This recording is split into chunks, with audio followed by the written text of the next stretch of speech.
Aliyekuwa katibu wa baraza la mawaziri kaunti ya Kilifi Martin Mwaro amesema kuwa atazingatia hatua zote za kisheria kulisafisha jina lake baada ya kuachishwa kazi kwa madai ya utepetevu kazini, ukosefu wa maadili na ufisadi. Nilikuwa nimechukua nafasi hii ya kurudi nyumbani kuja kuhudumia watu wa nyumbani kwa sababu niliamini kwamba nina mchango wa kutoa katika kuboresha gatuzi hili la Kilifi. Kwa hivyo nia yangu ni kwamba mimi nitasimama kidete, nihakikishe kwamba haki imetendeka, pia nihakikishe kwamba nimeweza kuclear jina langu kutokana na madai ya kwamba ninakosa uadilifu.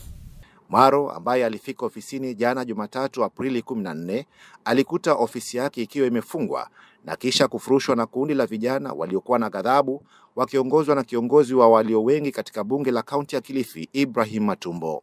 Katika kaunti hii hatutokuruhusu Mwaro aingia mahali popote, na akionekana sisi tutapambana naye. Tumefunga mambo yake kabisa. Hata hivyo, Mwaro ambaye alifutwa kazi wiki iliyopita na gavana wa kaunti ya Kilifi Gideon Mung'aro alitaja hatua hiyo kuwa kinyume cha sheria na iliyomchafulia jina baada ya kuhudumu kwa muda wa miaka 27 katika utumishi wa umma. Na zaidi ya miaka 27 katika utumishi wa umma, na nimejenga reputation yangu katika utumishi wa umma. Niko na historia, nimefanya kazi sehemu mbalimbali na nimefanya kazi vizuri. Sija kuwa na shida ya mambo haya yanayozungumzwa ya kukosa uadilifu.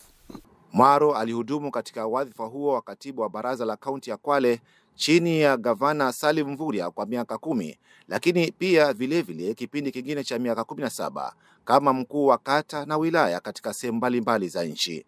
Mahakama ya Leba mjini Malindi ilitoa muda wa siku 14 kwa kaunti ya Kilifi kujibu madai ya Martin Mwaro na agizo la kusitisha mpango wowote wa kaunti ya Kilifi kutangaza au kujaza nafasi hiyo hadi kesi itakapokamilika. Kesi hiyo itasikizwa na Jaji Monica Mbaru mnamo tarehe 5 mwezi Mei mwaka huu.